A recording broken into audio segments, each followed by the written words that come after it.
बिस्मिल्लाहिर्रहमानिर्रहीम। अस्सलाम वालेकुम डियर स्टूडेंट्स। तो आज का जो लेक्चर है बेटा वो हम एक्सरसाइज के हवाले से काम कर रहे थे, तो उसी को कंटिन्यू करेंगे। उसमें बेटा मैंने कुछ अहम पॉइंट्स यहाँ पे लिख दिए हैं जिनमें बेटा आप लोगों को दिक्कत आ रही थी। मैंने कहा उनको ज़रा एक यहाँ पे नोट्स की फॉर्म में आपको प्रोवाइड कर दिए जाएं, तो वो मैं यहाँ पे आपको बता देता हूँ। सबसे पहला पॉइंट जो आपने याद रखना है वो ये है कि जब भी कोई ऑब्जेक्ट मूव करे इन अ स्ट्रेट लाइन, जब भी कोई ऑब्जेक्ट मूव करे ना स्ट्रेट लाइन, बगैर उसकी डायरेक्शन में तब्दीली के, यानी डायरेक्शन तब्दील ना हो, तो उस केस में विदाउट चेंजिंग डायरेक्शन, उस केस में हमारे पास डिस्टेंस और डिस्प्लेसमेंट ये दोनों सेम हो जाएंगे और न्यूमेरिकली सेम हो जाएंगे। जैसे कि मैं कहता हूं सपोज करो कि ये हमारे पास कोई पॉइंट है, यहां से ऑब्जेक्ट ये कोई ए पॉइंट है, तो ए से ऑब्जेक्ट बी पॉइंट पे गया, ठीक है, तो ए से बी तक कुछ डिस्टेंस कवर किया। अब ये तो हो गया डिस्टेंस। अब डिस्प्लेसमेंट की अगर बात करो तो डिस्प्लेसमेंट को कैसे बताते हो? Shortest distance between two points. तो ये हमारे पॉइंट्स ए और बी हैं, इनके दरमियान शॉर्टेस्ट डिस्टेंस भी यही बन रहा है। तो इट मीन जब भी कोई ऑब्जेक्ट स्ट्रेट लाइन में मूव करे, उसकी डायरेक्शन में चेंज ना आए, तो उस वक्त डिस्टेंस और डिस्प्लेसमेंट क्या हो जाते हैं? सेम हो जाते हैं। और अगर डिस्टेंस डिस्प्लेसमेंट सेम होंगे तो बेटा हमारे पास जो डिस्टेंस टाइम ग्राफ है और डिस्प्लेसमेंट टाइम ग्राफ, उनकी शेप भी क्या हो जाएगी? सेम हो जाएगी। तो ये पॉइंट अभी आपने सीखा। अच्छा, अब जो डिस्टेंस, जो चीजें हम डिस्टेंस टाइम ग्राफ से कैलकुलेट करेंगे वैसी चीजें हमारे पास डिस्प्लेसमेंट टाइम ग्राफ से आएंगी, यानी एक जैसा डाटा हमें हासिल किया जा सकता है। तो फिर कोई सा एक ग्राफ, चाहे डिस्टेंस टाइम ग्राफ पकड़ लो चाहे डिस्प्लेसमेंट टाइम ग्राफ को पकड़ लो, वहां से आप कैलकुलेशन कर लो, वहां से चीजों को बयान कर लो। ऐसी बात हम स्पीड और वेलोसिटी के बारे में भी कहती हैं। जब स्ट्रेट लाइन मोशन होगी, बगैर डायरेक्शन में तब्दीली के बात हो रही होगी, तो उस वक्त स्पीड और वेलोसिटी वो भी न्यूमेरिकली क्या हो जाएंगे? सेम हो जाएंगे। और अगर स्पीड और वेलोसिटी सेम हो गई तो स्पीड टाइम ग्राफ और वेलोसिटी टाइम ग्राफ वो भी क्या हो जाएंगे? सेम हो जाएंगे। तो अगर वो सेम हो जाती हैं तो इसका मतलब है फिर आप किसी भी एक ग्राफ को लेके आप अपने डाटा की बात कर सकते हो, चाहे स्पीड टाइम ग्राफ से बात कर लो चाहे वेलोसिटी टाइम ग्राफ से बात कर लो। ये छोटे छोटे पॉइंट जो है ये आपको अंडरस्टैंड होने चाहिए। और ये मैंने यहां पे लिख भी दिए हैं कि जब स्ट्रेट लाइन मोशन होगी तो डिस्टेंस टाइम ग्राफ और डिस्प्लेसमेंट टाइम ग्राफ ये सेम हो जाएंगे, और ऐसे ही स्पीड टाइम ग्राफ और वेलोसिटी टाइम ग्राफ भी सेम हो जाएंगे। तो बेटा ये आपने पॉइंट सीख लिया। अच्छा, कुछ बातें और भी मैंने की थी कि अगर हम डिस्टेंस टाइम ग्राफ के अंदर आ जाएं तो डिस्टेंस टाइम ग्राफ में हम वाई एक्सिस के लॉन्ग डिस्टेंस को लेते हैं और एक्स एक्सिस के लॉन्ग टाइम को लेते हैं। और अब अगर यहां पे कोई भी ग्राफ प्लॉट करते हैं, सपोज करो इस तरह का ग्राफ है या इस तरह का ग्राफ है, तो इस ग्राफ में जो हाइट है किसी भी पॉइंट के ऊपर, वो हाइट आपको क्या देगी? जी बेटा, डिस्टेंस टाइम ग्राफ में जो हाइट है वो किसको देगी? डिस्टेंस को देगी बेटा, डिस्टेंस को देगी। देखो यहां पे हाइट देख लो, ये आपके पास जितनी भी हाइट है ये इस पॉइंट पे डिस्टेंस के बराबर है। अगर मैं इस ग्राफ में यहां पे हाइट देखूंगा तो मेरे पास ये वाली जो हाइट है ये क्या देगी? डिस्टेंस को। क्योंकि मैंने आपको बताया हुआ है कि जो ग्राफ की हाइट है वो हमें उस क्वांटिटी के बारे में बताती है जिसको हमने वाई एक्सिस के अलोंग लिया हो। तो यहां पे हमने वाई एक्सिस के अलोंग किसको लिया हुआ है? डिस्टेंस को लिया हुआ है। तो इसका मतलब है डिस्टेंस टाइम ग्राफ की जो हाइट होती है वो आपको क्या प्रोवाइड करती है? वो डिस्टेंस की वैल्यू देती है। इसी तरह से अगर मैं स्पीड टाइम ग्राफ की बात करूं तो स्पीड टाइम ग्राफ में वाई एक्सिस के अलोंग हमने किसको लिया होता है बेटा? बताओ जरा बेटा, स्पीड को या वेलोसिटी को, और इधर हमारे पास टाइम आ गया। तो ऐसे केस में जो हमारे पास ग्राफ की हाइट होगी, बताओ वो हमें क्या प्रोवाइड करेगी? स्पीड को। क्योंकि जो क्वांटिटी आपने वाई एक्सिस के अलोंग ली होती है, हाइट उस क्वांटिटी को बताती है, हाइट उस क्वांटिटी को बताती है। और इस केस में चूंकि आपने वाई एक्सिस के अलोंग स्पीड को लिया है, तो यहां पे जो ग्राफ की हाइट किसी भी पॉइंट पे देखोगे वो उस पॉइंट पे स्पीड की वैल्यू होगी या वेलोसिटी की वैल्यू भी हो सकती है, क्योंकि हम यहां पे स्ट्रेट लाइन मोशन की बातें कर रहे हैं जिसमें डायरेक्शन में तब्दीली नहीं आ रही। तो बेटा ये पॉइंट मैंने लिख भी दिया है कि height of the distance time graph किसको ज़ाहिर करेगा, डिस्टेंस को, और height of the speed time graph आपको क्या देगा, स्पीड को देगा। बेटा बात क्लियर हो गई। अच्छा, इसके अलावा जो हमारे पास, इसका मतलब डिस्टेंस निकालना हो, अगर डिस्टेंस टाइम ग्राफ से डिस्टेंस निकालना हो तो क्या करेंगे, उसकी हाइट देख लेंगे, ग्राफ की क्या देख लेंगे, हाइट देख लेंगे, आपके पास डिस्टेंस आ जाएगा। और अगर आप किसी और तरीके से भी डिस्टेंस निकाला जा सकता है, क्या स्पीड टाइम ग्राफ से डिस्टेंस निकाला जा सकता है? जी मेरे बच्चों, हाजिरा बेटा, क्या आप स्पीड टाइम ग्राफ से डिस्टेंस को कैलकुलेट कर सकते हो? क्या करना पड़ेगा? नहीं बेटा, करना पड़ेगा जी, क्या करना पड़ेगा बेटा? सही, दोबारा बोलना जरा। एरिया फाइंड करना पड़ेगा, एरिया फाइंड आउट करना पड़ेगा। और अगर आप स्पीड टाइम ग्राफ से यहां पे डिस्टेंस निकालना चाह रहे हो तो आपने इस ग्राफ के अंदर एरिया कैलकुलेट करना है, तो वो एरिया आपको क्या देगा, डिस्टेंस कवर्ड देगा। और ये बात मैंने लिख भी दी है कि area under the speed time graph किसके बराबर होगा, डिस्टेंस कवर्ड के बराबर होगा। ऐसे ही अब स्लोप की बात करते हैं। बेटा जो डिस्टेंस टाइम ग्राफ का स्लोप है वो हमें क्या देता है, स्पीड देता है। तो डिस्टेंस टाइम ग्राफ का जो स्लोप है वो आपको स्पीड प्रोवाइड करेगा। और अगर स्ट्रेट लाइन मोशन हो, कौन सी मोशन हो, विदाउट चेंजिंग डायरेक्शन, तो ऐसे केस में यही स्लोप वेलोसिटी के बराबर भी होगा। यही स्लोप किसके बराबर होगा, वेलोसिटी के इक्वल भी होगा, क्योंकि स्ट्रेट लाइन मोशन के केस में स्पीड और वेलोसिटी न्यूमेरिकली सेम हो जाते हैं। वेरी गुड बेटा, शाबाश। अब बात करते हैं स्पीड टाइम ग्राफ की। अगर स्पीड टाइम ग्राफ का स्लोप कैलकुलेट करें तो वो स्लोप हमें क्या देगा, वो हमें एक्सेलरेशन की वैल्यू देता है। ठीक हो गया बेटा। और अगर स्ट्रेट लाइन मोशन है तो फिर आप इसको वेलोसिटी टाइम ग्राफ भी कह सकते हो, क्योंकि स्पीड टाइम ग्राफ और वेलोसिटी टाइम ग्राफ क्या हो जाते हैं, सेम हो जाते हैं जब कौन सी मोशन हो, स्ट्रेट लाइन मोशन हो। तो इसका मतलब चाहे आप स्पीड टाइम ग्राफ के स्लोप की बात कर लो, चाहे आप, जी बेटा, चाहे आप वेलोसिटी टाइम ग्राफ के स्लोप की बात कर लो, दोनों केसेस में आपको क्या मिलेगा, एक्सेलरेशन मिलेगा। ठीक हो गया बेटा। इसके बाद आगे बात करते हैं। मैंने ये लास्ट टाइम आपको बताया था, अगर आपके पास ग्राफ स्ट्रेट लाइन है, क्या है, और नॉर्मली हम जो स्ट्रेट लाइन देखते हैं दो तरह की होती है, या तो एक स्लोपी स्ट्रेट लाइन होगी, यानी इस तरह से अगर आप कहते हो ये आपके पास इस तरह की स्ट्रेट लाइन होगी, या आपके पास हॉरिजॉन्टल स्ट्रेट लाइन होगी। कैसी होगी, हॉरिजॉन्टल स्ट्रेट लाइन होगी। तो इस दोनों की मैंने बात कर दी यहां पे। अगर तो आपके पास हॉरिजॉन्टल स्ट्रेट लाइन है, क्या है, हॉरिजॉन्टल स्ट्रेट लाइन है, तो उस केस में अगर डिस्टेंस टाइम ग्राफ की बात हो रही है तो वो बताओ डिस्टेंस टाइम ग्राफ की जो हॉरिजॉन्टल स्ट्रेट लाइन है वो किसको ज़ाहिर करेगी, उसका स्लोप क्या होगा बेटा, उसका स्लोप जीरो होगा। और डिस्टेंस टाइम ग्राफ का स्लोप आपको क्या देता है, स्पीड देता है। इसका मतलब उस वक्त स्पीड क्या होगी, जीरो होगी। तो यही बात मैंने लिखी भी हुई है। अगर distance time graph horizontal straight line होता है तो उस केस में हमारे पास स्पीड क्या होगी, जीरो होगी। लेकिन अगर हमारे पास जो डिस्टेंस टाइम ग्राफ है एक स्लोपी स्ट्रेट लाइन है, कैसी है बेटा, स्लोपी। स्लोपी स्ट्रेट लाइन का मतलब ये एक एंगल पे हो, झुकी हो, जैसे ये वाली है, तो उस केस में हमारे पास स्लोप क्या देगा, सॉरी, वो कांस्टेंट स्पीड को जाहिर कर रहा होगा। किसको जाहिर कर रहा होगा, कांस्टेंट स्पीड को जाहिर कर रहा होगा, एक नॉन जीरो कांस्टेंट की वैल्यू होगी। तो ये पॉइंट आपने बेटा सीखे।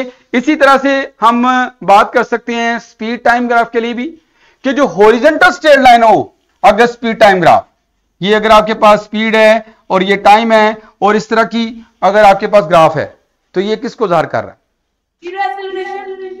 इस केस में स्लोप क्या है, जीरो।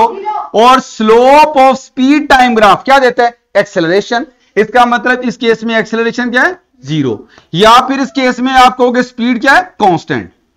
जब एक्सेलरेशन जीरो होता है तो स्पीड उस वक्त कांस्टेंट होती है। वैसे ग्राफ की हाइट भी आपको स्पीड के बारे में बता रही, और हर जगह पे ग्राफ की हाइट क्या है, सेम है, हाइट सेम तो स्पीड सेम, स्पीड कांस्टेंट। तो बेटा मेरी बातें समझ आ रही हैं? अच्छा बेटा, अब अगर ये पॉइंट भी मैंने मार्क कर दिया यहां पे। इसके बाद देखो स्लोपी स्ट्रेट लाइन है, स्पीड टाइम ग्राफ क्या है, स्लोपी, ये इस तरह का है। ये आपके पास इधर स्पीड है इधर टाइम है, तो इस केस में आपके पास हमें इसका जो स्लोप है वो क्या देगा, एक कांस्टेंट एक्सेलरेशन। क्या होगा, एक कांस्टेंट एक्सेलरेशन होगा। और ये मैंने यहां पे लिख भी दिया है कि इस केस में एक्सेलरेशन की वैल्यू कांस्टेंट होगी। अच्छा, ये सारे पॉइंट तो लास्ट टाइम भी हमने डिस्कस किए थे, लेकिन थोड़ी कंफ्यूजन थी, मैंने वो थोड़े लिख दिए ताकि आपके जो सारे इश्यूज हैं वो रिजॉल्व हो जाएं। अब आते हैं यहां पे कि अगर हमारे पास ग्राफ कर्व है, अगर तो ग्राफ स्ट्रेट लाइन है, तो उस केस में तो आपके पास स्लोप आपने कैलकुलेट करना सीखा हुआ है। परपेंडिकुलर, यहां से आप एक परपेंडिकुलर ड्रा करते हो, आपके पास परपेंडिकुलर भी आ जाता है और बेस भी आ जाती है। परपेंडिकुलर ओवर बेस करके क्या मिल जाता है आपको, स्लोप मिल जाता है जब ग्राफ स्ट्रेट लाइन होता है।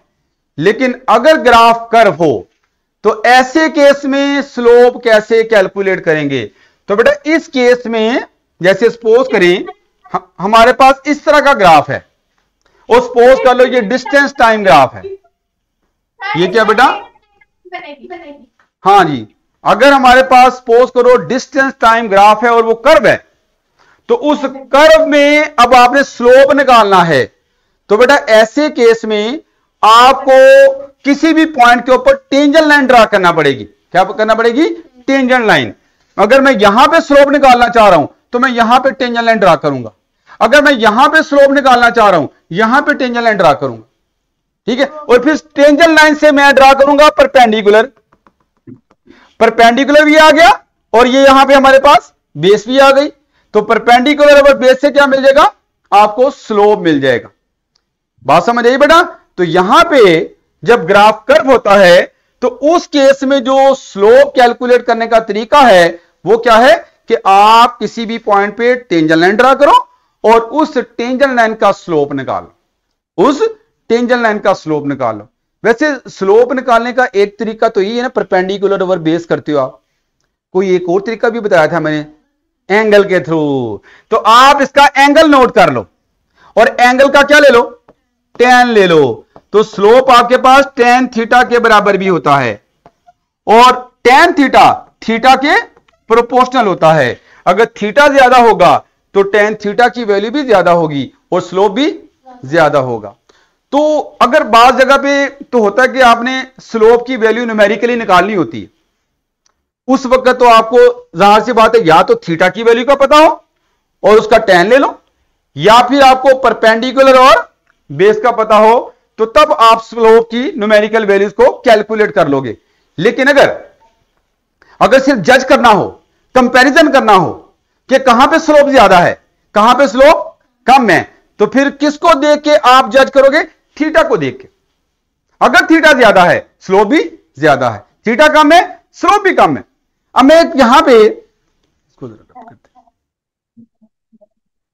बेटा अभी एक हम यहां पे एक प्रॉब्लम को डिस्कस करते हैं।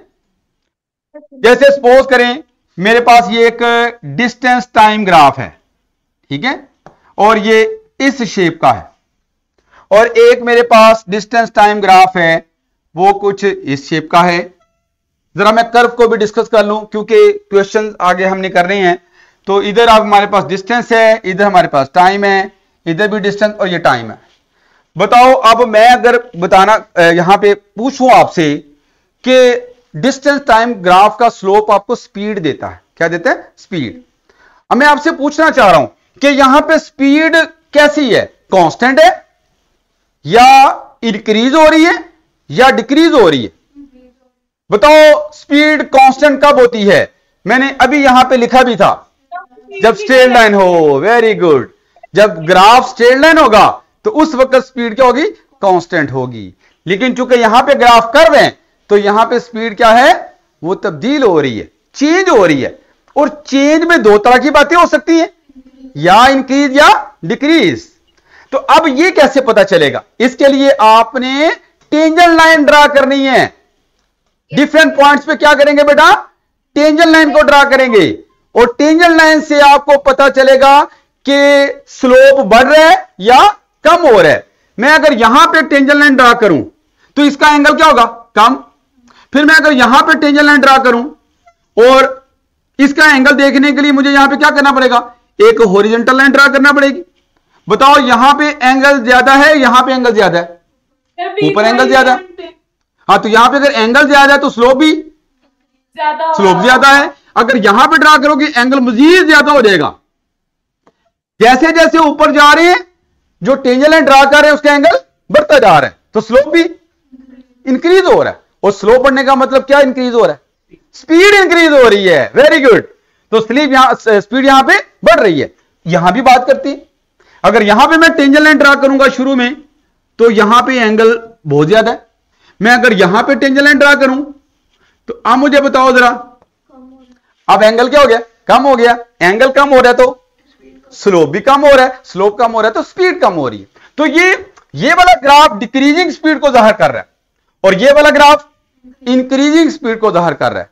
तो ये सारे पिछले जो कॉन्सेप्ट थे जिनमें थोड़े बहुत मसले नजर आ रहे थे मुझे, वो मैंने आपसे जो है वो डिस्कस कर लिए हैं। अब आते हैं अपने असल क्वेश्चन की तरफ। ये क्वेश्चन तो हमने कर लिया था, हम आते हैं यहां पे। बेटा ये ग्राफ गिवन है, दो रनर है, ठीक है, उन्होंने मूव करना शुरू किया, रनिंग शुरू की और उनके स्पीड टाइम ग्राफ यहां पे ड्रा किए गए। आपने यहां पे क्या बताना है, which statement must be correct, must be correct, लाजमी ठीक हो, कौन सी स्टेटमेंट लाजमी ठीक है यह बताना है। इसमें पहली स्टेटमेंट को पढ़ते हैं, both runners started at the same moment. क्या मतलब है बेटा, पहले ऑप्शन में पढ़ ले सारी, उससे ये होगा कि हर पॉइंट क्लियर हो जाएगा। तो बेटा इसमें लिखा है कि दोनों रनर जो है वो एक ही वक्त में अपनी मोशन स्टार्ट कर रहे हैं।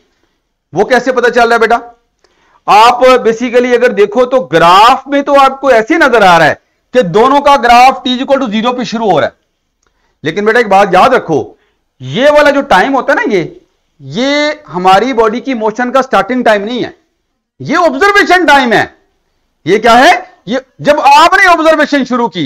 जैसे सपोज करें दो ऑब्जेक्ट हैं, एक ने ए पॉइंट से अपनी मोशन शुरू की, एक्स कर लो, चलो एक्स से शुरू की, एक ने यहां पे वाई से अपनी मोशन शुरू की है, और आप यहां पे खड़े हो, फर्ज करो ए पॉइंट पे आप खड़े हो, और आपके लिए ये दोनों ऑलरेडी क्या कर रही हैं, मूव कर रही हैं, और आपने ए पे ऑब्जर्वेशन स्टार्ट की और बी पे जाके एंड कर दी। इसका यहां पे ऑब्जर्वेशन स्टार्ट की और यहां पे एंड कर दी, तो आपका ऑब्जर्वेशन टाइम यहां से लेके यहां तक है।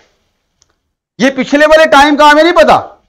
इसका मतलब ये वाले जो केसेस हैं इसमें शुरू में ग्राफ की हाइट है ना, इसका मतलब ऑलरेडी दोनों रनर क्या थे, मोशन में थे जब आपने उनको ऑब्जर्व करना शुरू किया।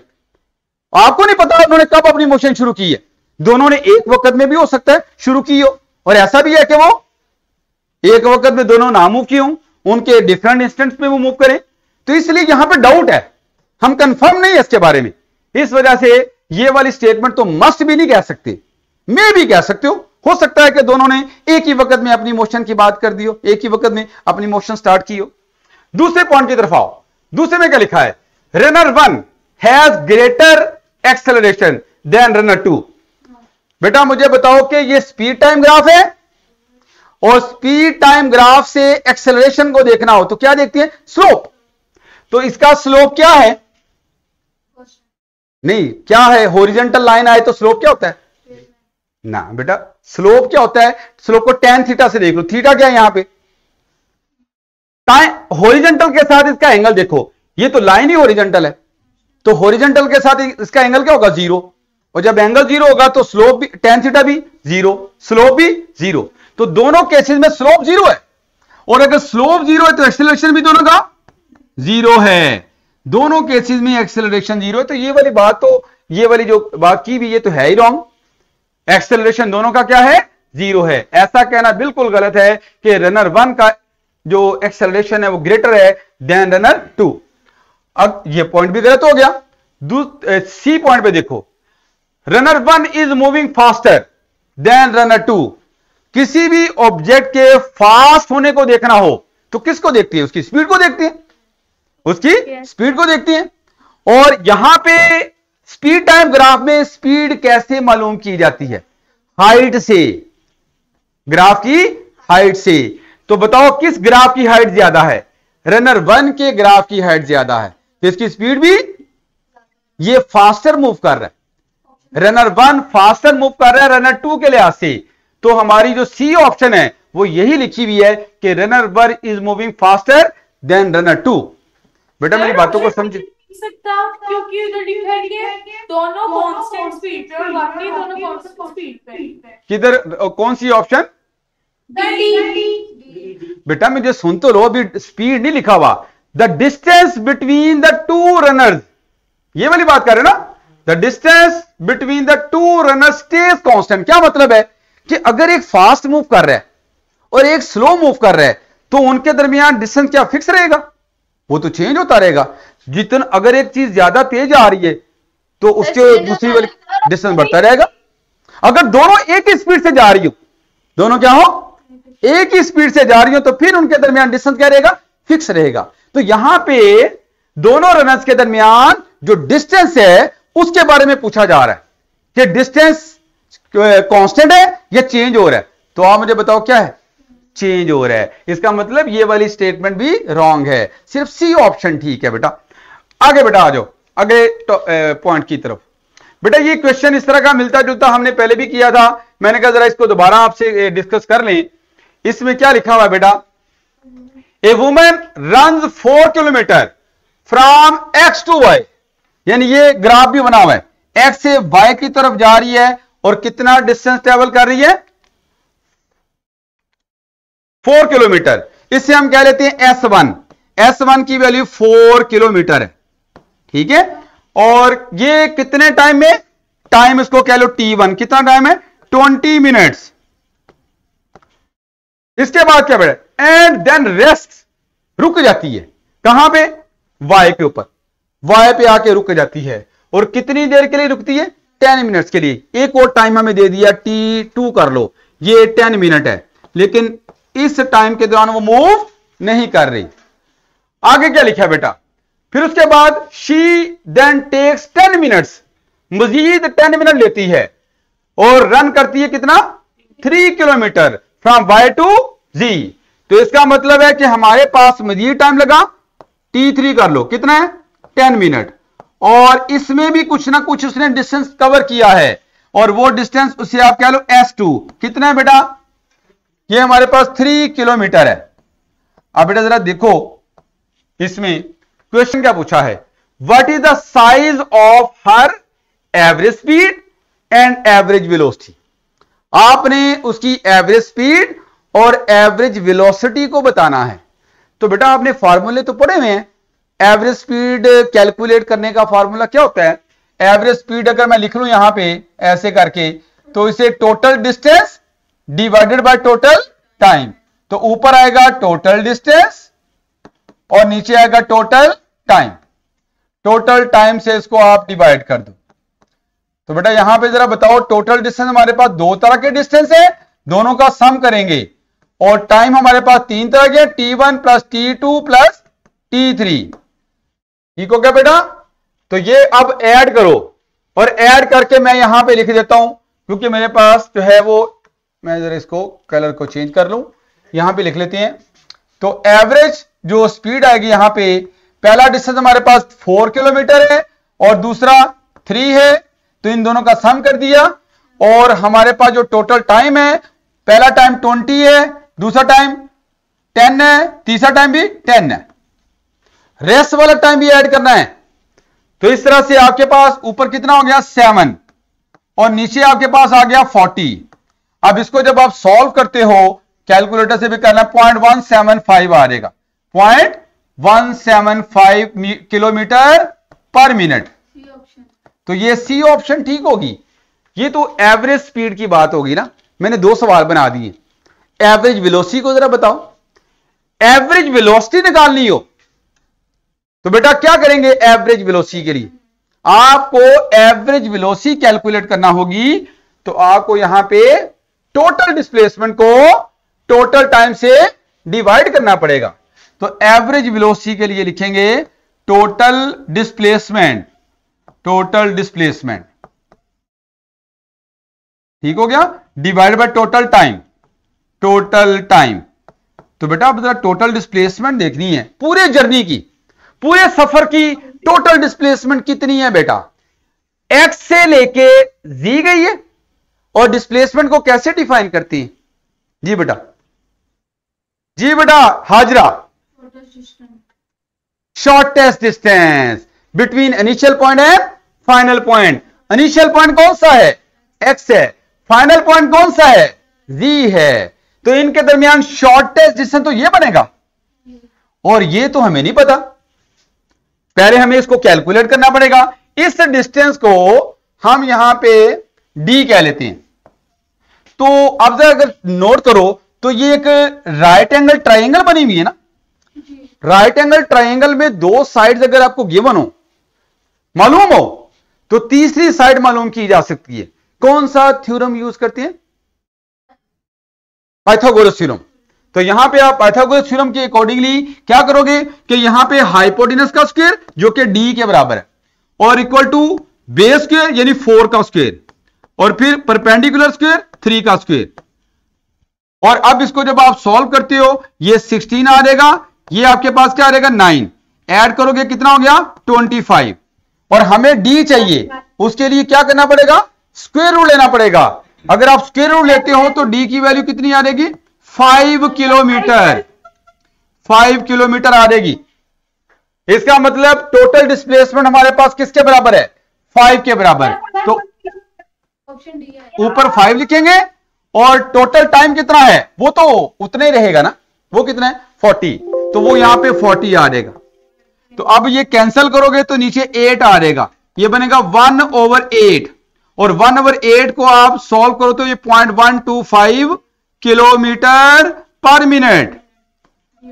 तो फिर ये ऑप्शन आपके पास डी बनेगी। मैंने दोनों ऑप्शन यहां पे रखी हुई हैं ताकि आप इन बातों को अंडरस्टैंड कर सको। बेटा मेरी बात समझ आई है? चलो ये पॉइंट भी हो गया। अब आते हैं नेक्स्ट। जी मेरे बेटा, जी चलो बेटा, अच्छी बात। अच्छा चलो ठीक है, अब अगर बातें समझ आ रही हैं तो हम आगे चलें। Yes sir. हाँ जी चलो फिर बात करते हैं। यहां पे क्या है बेटा? द डायग्राम, ये एक ग्राफ गिवन है। ये ग्राफ कौन सा है बेटा? डिस्टेंस टाइम ग्राफ है। और इससे बताना क्या है? The diagram shows the distance time graph for a moving object. किसी मूविंग ऑब्जेक्ट के लिए है। What is the moving object?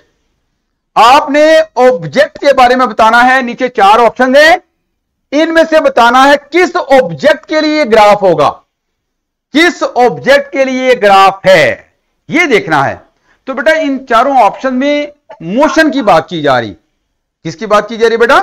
Motion की बात की जा रही है। तो हम यहां से जरा मोशन को देख लेते हैं, और मोशन को देखने के लिए आपको स्पीड देखना पड़ती है। क्या देखनी पड़ती है? स्पीड। तो डिस्टेंस टाइम ग्राफ से स्पीड देखना हो तो क्या करते हैं? उसका स्लोप निकालते हैं। और स्लोप अगर ग्राफ कर्व हो तो स्लोप कैसे देखते हैं? टेंजेंट लाइन ड्रा करके। तो मैं अगर यहां पे इस पॉइंट पे टेंजेंट लाइन ड्रा करूंगा तो यहां पे हमारे पास जो एंगल है वो ज्यादा है, और यहां पे चले जाएंगे तो टेंजेंट लाइन उसका झुकाव कम हो गया। तो बताओ यहां पे एंगल क्या हो गया? बल्कि झुकाव ज्यादा हो गया, एंगल कम हो गया। इसका मतलब एंगल ऊपर जाते हुए क्या हो रहा है? कम होता जा रहा है। इसका मतलब स्लोप क्या हो रहा है? स्लोप कम हो रहा है। स्लोप कम हो रहा है तो स्पीड कम हो रही है, और यहां पे आके ग्राफ हॉरिजॉन्टल हो गया है। और डिस्टेंस टाइम ग्राफ अगर हॉरिजॉन्टल हो तो स्पीड क्या हो जाती है? 0। स्पीड 0, क्योंकि इसका स्लोप भी 0 है। इसका स्लोप भी 0 है। तो इसका क्या मतलब हुआ कि शुरू में बॉडी की स्पीड ज्यादा है, लेकिन आहिस्ता आहिस्ता स्पीड क्या हो रही है? कम होती जा रही है, और फाइनली रुक गई। फाइनली रुक गई। यानी उसने पहले हाई स्पीड से अपनी मोशन स्टार्ट की और फिर समझो कि ब्रेक्स लगाई गई हैं और स्पीड कम होती होती फाइनली क्या हो गई है, 0 हो गई है। तो अब जरा देखते हैं, सबसे पहला देखो जरा, a ball thrown vertically upward and falling back to the थ्रोर।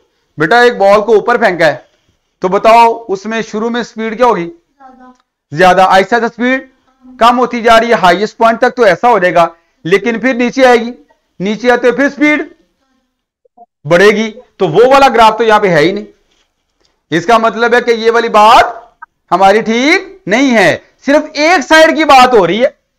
Top तक जाने तक तो आप बात कर लो कि ये बात की जा सकती है, लेकिन उसने आगे ये भी लिखा है फॉलिंग बैक, फॉलिंग बैक, तो वापसी में तो स्पीड बढ़ रही है, तो वो वाली बात तो इस ग्राफ के अंदर नहीं है। ठीक है, ये तो खत्म हो गई। अब इधर आ जाओ, a car starting from rest speeding up. क्या शुरू में गाड़ी स्पीड अप हो रही है, कार स्पीड अप हो रही है? ये ग्राफ क्या बता रहा है, स्पीड बढ़ रही है कम हो रही है? इधर स्पीड इधर कम हो रही है बेटा, शुरू में ज्यादा है फिर कम होती जा रही है। जब आप देख रहे हो ग्राफ का स्टार्ट बता रहा है कि स्पीड ज्यादा है, बढ़ नहीं रही, पहले से ज्यादा है, और अब क्या हो रही है, कम होती जा रही। तो इसका मतलब है कि ये वाली बात भी गलत है कि पहले रेस्ट पे है और स्पीड बढ़ रही है, यहां पे तो स्पीड कम हो रही है। ये वाला पॉइंट भी गलत हो गया। अब सी ऑप्शन में देखो, a rock dropped from a high cliff falling into the sea. ऊपर से नीचे फेंका है, तो ऊपर से नीचे आते हुए स्पीड क्या होती है बेटा, ज्यादा हो रही होती, लेकिन यहां पे तो शुरू से स्पीड क्या हो रही, कम हो रही। इसका मतलब ये वाली ऑप्शन भी गलत हो गई। लास्ट में देखो, a train braking to a halt, halt का मतलब रोकने के लिए, तो फाइनली एक ट्रेन ब्रेक्स लगाती है और रुक जाती है, तो यहां पे स्पीड शुरू में ज्यादा है और ऐसा ऐसा कम होती होती 0 हो गई। बिल्कुल इस ग्राफ को मैच करने वाली स्टेटमेंट जो डी बनी। तो बेटा क्लियर हो गया? चलो बेटा ये पॉइंट भी आपने सीख लिया कि इसमें हमारे पास जो डी ऑप्शन है वो करेक्ट ऑप्शन बनेगी। नेक्स्ट पॉइंट देखें बेटा, लो बेटा ये अब एक ग्राफिकल एनालिसिस आपको आ जाएगा इंशाल्लाह। अब मुझे महसूस हो रहा है कि आपने चीजों को सीख लिया है, कुछ ना कुछ आपको पता चल रहा है। ऐसे ही बेटा पता चल रहा है बच्चों? जी बेटा, हमदान हयात लड़की है, तो फादर के फोन से मेरा ख्याल है ऑनलाइन होगी। चलो खैर बेटा, यहां पे आप जरा देखें कि क्वेश्चन क्या है। A ball starts from rest, एक बॉल है रेस्ट से अपनी मोशन स्टार्ट कर रहा है, and rolls down a steep slope. Steep का मतलब हमारे पास क्या होता है, एक एंगल पे, और स्लोप का मतलब यहां पे सरफेस ले लो या प्लेन ले लो, यानी आप इस तरह से समझ लो कि हमारे पास जो है वो इस तरह से कोई सरफेस है, ठीक है, और यहां से ये रेस्ट पे था और नीचे की तरफ रोल करता हुआ जा रहा है, यानी एक इसको कहते हैं स्लोपी प्लेन है। तो इसमें आपने बताना क्या है, the ball then rolls along a rough horizontal ground, यानी ऊपर से नीचे गया और आगे रोड रफ है, आगे रोड क्या है, रफ, उसके ऊपर वो रोल कर रहा है, मूव कर रहा है। Which graph shows the speed of the ball at different times. आपने बताना है कौन सा ग्राफ यहां पे डिफरेंट टाइम्स के ऊपर बॉल की स्पीड को बता रहा है, यानी आपने स्पीड टाइम ग्राफ बताना है कि ऐसी मोशन के लिए कौन सा स्पीड टाइम ग्राफ होगा। तो इसमें जरा पहले देखो, ऊपर से जाते हुए स्पीड क्या हो रही है, बढ़ेगी। कोई भी चीज अगर पहाड़ से भी नीचे गिरे तो स्पीड क्या हो रही होती है, उसकी बढ़ रही होती है। तो यहां पे शुरू में स्पीड बढ़ेगी और फिर यहां पे जब बेटा ऑप्शन नहीं बतानी, पहले पॉइंट को सीखना है। तो यहां पे बताओ कि इधर से स्लोपी जो प्लेन है, इससे नीचे आते हुए स्पीड क्या होगी, बढ़ेगी, और जब आगे रफ रोड है तो इसका मतलब यहां पे फ्रिक्शन है, तो रफ रोड ने क्या करना है, उस बॉडी को रोकना शुरू कर देना है, उसकी स्पीड को कम करना शुरू कर देना है। तो पहले स्पीड बढ़ी है और रफ रोड पे आके स्पीड कम हो रही है। तो ऐसा ग्राफ जरा चेक करते हैं यहां पे कौन सा है। पहले आप इस ग्राफ को देखो, इस ग्राफ में शुरू में क्या हो रही है, स्पीड बढ़ रही है, और लेकिन ये स्पीड इंक्रीज होती जा रही है, और उसके बाद क्या है, स्पीड क्या हो गई, कांस्टेंट। क्या यहां पे बाद में स्पीड कांस्टेंट है? नहीं, यहां पे स्पीड कांस्टेंट नहीं है, यहां पे स्पीड बाद में डिक्रीज हो रही है। तो ये वाला ग्राफ तो नहीं है, ये तो नहीं है। इसकी बात करते हैं। इसमें क्या है, शुरू में स्पीड कांस्टेंट है, ठीक है ना, हॉरिजॉन्टल लाइन आ गई ना, तो शुरू में स्पीड कांस्टेंट है और बाद में स्पीड क्या हो रही है। लेकिन यहां पे तो शुरू में स्पीड क्या होगी, ज्यादा हो रही है। इसका मतलब ये वाला ग्राफ भी नहीं है। अब आ जाओ यहां पे शुरू में स्पीड क्या हो रही है, बढ़ रही है, यहां तक आ गई। फर्ज करो यहां पे आके स्पीड होगी 10, उसके बाद सडनली ग्राफ कहां पे आके गिर गया, यानी यहां पे आके ग्राफ की हाइट क्या हो गई है, 0। हाइट 0 तो स्पीड भी 0। तो क्या ऐसा हुआ है कि ऑब्जेक्ट फौरन यहां पे आके रुक गया हो और यहां पे स्पीड बढ़ती जा रही है और स्लोपी जो प्लेन है उसके बॉटम पे आके बिल्कुल रुक गई, रुकी तो नहीं है, वो तो क्या है, मूव कर रही है। इसका मतलब ये वाला ग्राफ भी नहीं है, सडन स्टॉप नहीं हुई, रफ रोड के ऊपर मूव कर रही है, लेकिन आहिस्ता आहिस्ता उसकी स्पीड कम हो रही है। तो फिर कौन सा ग्राफ होगा बेटा, ये हमें देखो स्पीड यहां पे बढ़ती जा रही है और फिर ग्राफ की हाइट क्या हो रही है, ग्राफ की हाइट कम हो रही है।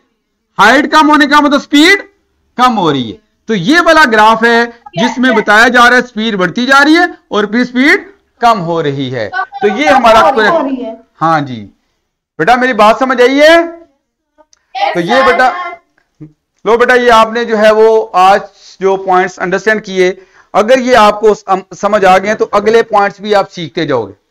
अब मुझे थोड़ा सा आइडिया हो गया कि चलो मुझे थोड़ी सी था कि थोड़ी सी प्रॉब्लम आ रही, लेकिन अब बेहतर होता जा रहा है। तो ठीक है बेटा, आज का लेक्चर यहां पे हम एंड करते हैं। नेक्स्ट डे भी हम जो है वो एक्सरसाइज पे ही देखेंगे उसको। थैंक यू वेरी मच, अल्लाह हाफिज बेटा।